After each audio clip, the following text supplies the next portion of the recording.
सबसे पहले thank you very much. Now my question is sir कि सच और झूठ ये जो लड़ाई हमारे दिमाग में चलती रहती है, मैं ऑब्जर्व करता हूँ सर कि कभी कभी जब हम सच बोलते हैं ना तो हमारी लाइफ में प्रॉब्लम्स और बढ़ जाती है। एंड कभी कभी कोई हार्मलेस झूठ बोलने से प्रॉब्लम्स इजीली सॉल्व हो जाती है। और ये दिमाग के अंदर भी होता है और बाहर भी, स्पेशली बाहर की दुनिया में ये ज़्यादा है। बिकॉज अगर मैंने झूठ बोला मेरे घर पे पेरेंट्स को कभी कभी उनको बोलना पड़ता है। हाँ, जैसे फॉर एग्जांपल वो आए कमरे पे, नॉक किया, पूछा क्या कर रहे थे अंदर, तो Exactly. पढ़ाई कर रहे थे। हाँ पढ़ाई तो मैं नहीं करता सर, वो उम्र अभी 25 का हूँ तो पढ़ाई तो खत्म हो गई। बट कोई भी चीज़ में, रिलेशनशिप में, एनीथिंग, तो सर हम झूठ बोल देते हैं, फिर दिमाग में चलते रहता है नहीं मैंने झूठ बोला, मैंने कुछ गलत किया, और हार्ट बीट्स बढ़ जाती है, कुछ होने लगता है, नर्वसनेस। उनको तो पता चलने ही नहीं वाला है बट फिर भी वो होता है। आप कर क्या रहे थे कमरे पे? मैं कुछ नहीं कर रहा था सर, मैं जनरली जस्ट। आप कुछ नहीं करते? सो ये मेरा क्वेश्चन है सर, ट्रूथ वर्सेस ये जो ऑकवर्ड हंसी होती है ना आप लोगों की, ये मुझे बहुत पसंद है। जब समझ भी आ रहा है थोड़ा थोड़ा, नहीं भी आ रहा है। तो ये मेरा क्वेश्चन है सर, सही वर्सेस गलत, ट्रूथ वर्सेस झूठ। It's a very good question. कितने चाहते हैं मैं इस क्वेश्चन का आंसर दूं? योर क्वेश्चन इज कि जो सच है अगर वो हमने बोल दिया तो बहुत प्रॉब्लम हो जाएगी, एंड इट्स अ फैक्ट। इतना कुछ है मेरे पास बोलने के लिए जो मैं नहीं बोलता हूं, क्योंकि अगर वो बोला तो कोई सुन नहीं पाएगा। सच बहुत कड़वा होता है, और कड़वा किसको अच्छा लगता है? कड़वा इज लाइक एन अटैक।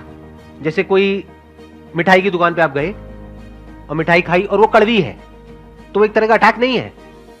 ऐसे ही किसी को कुछ ऐसा बोल देना जिसकी वजह से उसको पेन हो, that is a verbal attack. कुछ लोग हैं जिनमें करेज होता है ऐसा कुछ करने का, लेकिन उसके रेपरकशंस भी होते हैं, और उनके साथ जो हुआ वो सिर्फ वही जानते हैं। फॉर एग्जाम्पल किसी ने कुछ बोला और उसको जेल हो गई, तो जेल एक्चुअल में क्या होती है वो आप में से बहुत सारे लोगों को तो पता ही नहीं होगा। कुछ को ही पता होगा, कितनों को पता है? ठीक है, ऐसा सवाल था, मैं भी क्या पूछ लेता हूं। तो शक्ल से ही क्रिमिनल्स लगते, पूछने की क्या जरूरत है? तो सच की क्या इंपॉर्टेंस है? सच बोलना इतना जरूरी नहीं है, सच देखना और समझना जरूरी है। नहीं तो आप खुद झूठ में जी रहे हो, that is a bigger problem. क्योंकि अगर आप सच जानते हो तो एटलीस्ट आप झूठ की तरफ नहीं हो, सच की तरफ हो, लेकिन बता नहीं रहे हो, क्योंकि बताया तो गड़बड़ हो जाएगी। मानो 100 में से एक आदमी है जो सच की तरफ है, बाकी 99 है जो झूठ की तरफ है। तो उनके झूठ को जैसे ही क्वेश्चन किया जाएगा वो 99 मिल करके उस एक को मार देंगे, सूली पे लटका देंगे। पास में हुआ ही ऐसा, अभी भी होता है। तो उसमें क्या करना होता है? खुद सच देखना होता है, और इस दुनिया में टैक्टफुली, समझदारी से, स्किलफुली एक्ट करना होता है। अगर कोई आपसे बहुत ज्यादा पावरफुल है और उससे लड़ने लग गए तो आप बेवकूफ हो। तो अब इसमें प्रॉब्लम क्या होती है कि अगर आप झूठ में जीते हो तो झूठ का कोई अंत नहीं है। झूठ का कोई एंड होता है क्या? झूठ मतलब क्या? एक कहानी, एक नैरेटिव। झूठ कुछ भी हो सकता है कि यहां पर एक शक्ति है जिसको मैं देख पा रहा हूं, आप लोग नहीं देख पा रहे। अब ये क्या है? सच है, झूठ है? किस मुंह से कह रहे हो कि झूठ है? सुबह से रात तक यही सब तो करते हो। अपने अंदर झांक करके देखो, आपको समझ आएगा मैं बोल क्या रहा हूं। किससे मांगना चाहिए, किससे मांगते हो, क्या मांगते हो, क्यों मांगते हो? कभी पूछते हो अपने आप से क्वेश्चंस? मैं आपको जवाब नहीं दे रहा, यानी मैं सच नहीं बोल रहा, क्योंकि वो आप सुन नहीं पाओगे। तो मैं क्या कर रहा हूं? आपसे क्वेश्चंस पूछ रहा हूं। वो क्वेश्चन आपको अपने आप से पूछना है, नहीं पूछना है, वो आपकी चॉइस है। ये भी आपको मजाक लगाना, अभी जो मैंने बोला, हंसे आप सारे के सारे कि यहां पर एक शक्ति है जो आपकी जिंदगी बदल सकती है, जो भी आपको चाहिए आपको मिल जाएगा उससे, आपको सिर्फ ऐसे हाथ जोड़ करके बैठे रहना है। अगर थोड़ी देर तक मैं ये करूं ड्रामा, तो आप भी सारे शुरू हो जाओगे। आप कहोगे यार ये बंदा कह रहा है, गलत थोड़ी ना होगा, इसके इतने करोड़ फॉलोअर्स हैं, ये यहां बैठा है, हम वहां बैठे, इसमें कुछ ना कुछ तो होगा। ये हंसने वाली बात नहीं है। सुबह से रात तक ऐसे ही जी रहे हो, सच का तो कोई अता पता है ही नहीं। सच से कोसों मील दूर है हम, अपने आइडियाज में जी रहे हैं, कॉन्सेप्ट्स में जी रहे हैं। मेंटल कंस्ट्रक्ट बोलते हैं इसको। अपने माइंड में एक दुनिया बनाई हुई है, एक पास्ट है आपके माइंड में विच इज मेमोरी, और एक फ्यूचर है जिसको इमेजिनेशन बोलते हैं। इसके अलावा जी कहां रहे हो? कभी अपने आप से क्वेश्चंस पूछते हो? तो इसमें प्रॉब्लम क्या है? मुझे कोई प्रॉब्लम नहीं है, जियो। प्रॉब्लम यह है कि इसका कोई एंड नहीं है। फिर आप यहां पर आकर के क्वेश्चन पूछोगे कि सर ये जो हमारा माइंड है वो बहुत ही रेस्टलेस है, ओवर थिंकिंग चलती रहती है, ऐसी फीलिंग्स उठती रहती है, ऐसे इमोशंस आ जाते हैं जिसकी वजह से मेरी लाइफ बहुत कॉम्प्लिकेटेड हो जाती है। मेरे पास में सब कुछ है, यानी एक टाइम पे सोचता था कि एक अच्छी सी जॉब हो जाएगी तो मजा आ जाएगा, ये हो जाएगा, वो हो जाएगा, आज सब कुछ है, लेकिन इस माइंड ने धज्जियां उड़ाई हुई है लाइफ की। ऐसा होता है? नहीं होता है। माइंड में जाकर के एंटैंगल्ड हो जाते हो ना। क्यों? कभी पूछा है अपने आप से? क्योंकि ना तो इमेजिनेशन का कोई एंड है, कहां तक इमेजिन कर सकते हो? कुछ भी इमेजिन करते रहो और इमेजिन करके डरते रहो, उसका क्या एंड है? कैसे बचोगे उससे? सोचा है कभी? देखो, दो ऑप्शंस है, ध्यान से समझना। एक है कि आप बिल्कुल ही बेवकूफ हो, तो बोलते हैं इग्नोरेंस इज ब्लिस। जैसे जानवरों के लिए, खुद के लिए कोई प्रॉब्लम नहीं है अगर आपने एक जानवर को पाला है तो, जिसने पाला है उसके लिए प्रॉब्लम है। जानवर तो इनोसेंट है, उसको तो अपना पेट भरने से मतलब है, जब तक खाना मिल रहा है उसको कोई दिक्कत नहीं है, रहे चले जाएगा।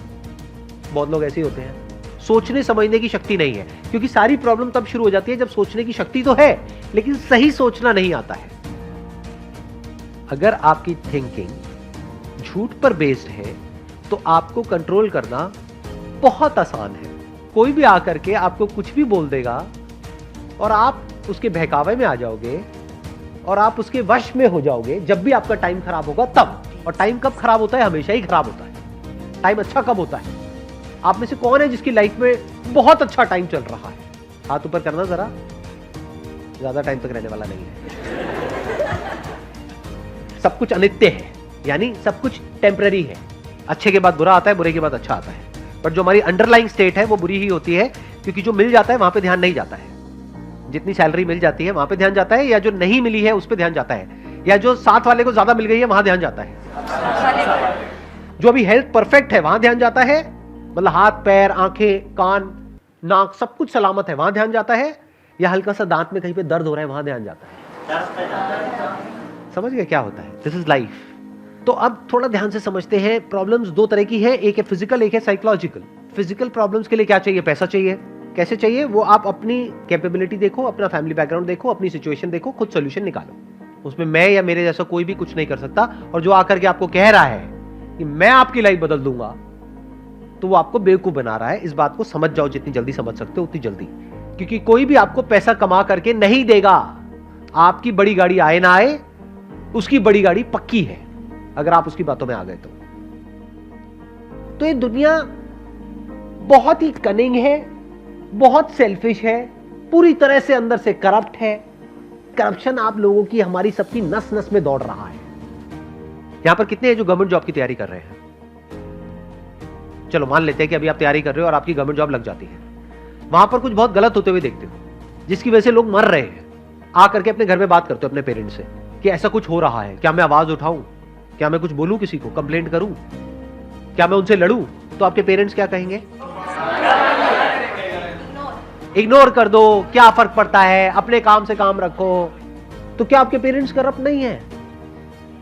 तो वो जो आपके सबसे क्लोज है इस दुनिया में, वो जिन पे आप ब्लाइंड ट्रस्ट कर सकते हो, अगर वो ही करप्ट है तो बाकी दुनिया का तो छोड़ ही दो। बाकी दुनिया तो बेच के खा जाएगी आपको। तो इस दुनिया में you need to be as strong as possible, as fit as possible. क्यों? इसलिए नहीं कि सामने वालों को डोमिनेट करना है या अपनी उस पावर को, अपनी उस पोजीशन को यूज करना है सामने वालों को दबाने के लिए, उनको डराने के लिए, उनका टॉर्चर करने के लिए। इसलिए नहीं, इसलिए कि ये दुनिया आपका टॉर्चर ना कर सके, ये दुनिया आपको ना दबा सके, ये दुनिया आपका नाजायज फायदा ना उठा सके। इसलिए you need to be as fit as you can. Survival of the fittest is the law of this universe. अभी जैसे आपने बोला था लॉ ऑफ सर्वाइवल फिटेस्ट वाला लाइन, तो सर जब भी ये लाइन दिमाग में आती है तो ऐसा लगता है कि जैसे फिर सही गलत का सारा डिफरेंशियल ख़त्म हो गया। क्योंकि अभी जैसे आपने एग्जांपल दिया था कि आप गवर्नमेंट जॉब कर रहे हो, वहाँ पे आप देख रहे हो कि कुछ गलत हो रहा है, लेकिन ये हमको पता है जो गलत कर रहा है वो इस टाइम पे पावरफुल आदमी है, ठीक है। तो सर फिर जब हमको ऐसा लगने लगता है कि यही है, अभी तो ये पावरफुल है, लॉ ऑफ सर्वाइवल इसके लिए काम कर रहा है क्योंकि वो उसने खुद को पावरफुल बनाया है, कोई उसको तो टॉर्चर नहीं कर सकता। तो ऐसा लगता है कि सर फिर हम भी यही सब करें जो ये कर रहा है, हम यहाँ पे पहुँचे तो हमारे लिए भी लॉ ऑफ सर्वाइवल काम करेगा। सर्वाइवल ऑफ द फिटेस्ट मतलब क्या? कि आप इतने कैपेबल हो कि आप कुछ भी करके कहीं से भी कितना भी पैसा कमा सकते हो, तब आप एक्चुअल में कैपेबल हो। अगर किसी पे डिपेंड हो तो आप कैपेबल कहाँ हो?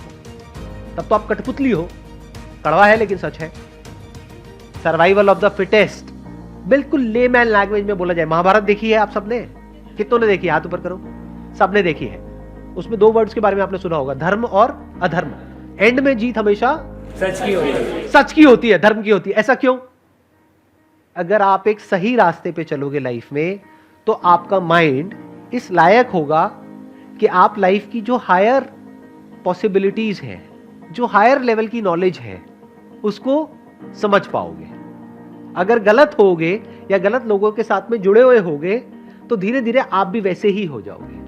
तो अगर कोई सही बात भी करेगा तो आपको समझ ही नहीं आएगी। तो अगर आप अधर्म के साथ रहे तो कीड़े मकोड़ों की तरह जियोगे और कीड़े मकोड़ों की तरह मरोगे। आप चाहे जियो चाहे मरो, उससे किसी को कोई फर्क नहीं पड़ता है।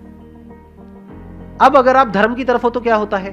अब ये सुनने में थोड़ा मॉडर्न नहीं लग रहा होगा आपको, ये वर्ड्स ठीक लग रहे हैं? समझ आ रहा है? देखना, पहले मैं इसके भी डेफिनेशन क्लियर कर देता हूं। जब मैं धर्म और अधर्म ये जो वर्ड्स यूज कर रहा हूं, तो मेरा मतलब क्या है?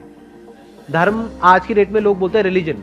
अरे रिलीजन की बात नहीं कर रहा हूं। धर्म का मतलब होता था आज से हजारों साल पहले लॉज ऑफ द यूनिवर्स। उसके हिसाब से चलोगे तो आप धर्म के रास्ते पे चल रहे हो, लॉज को वायलेट करोगे तो अधर्म के रास्ते पे चल रहे हो। सबसे बड़ा लॉ क्या है इस यूनिवर्स का?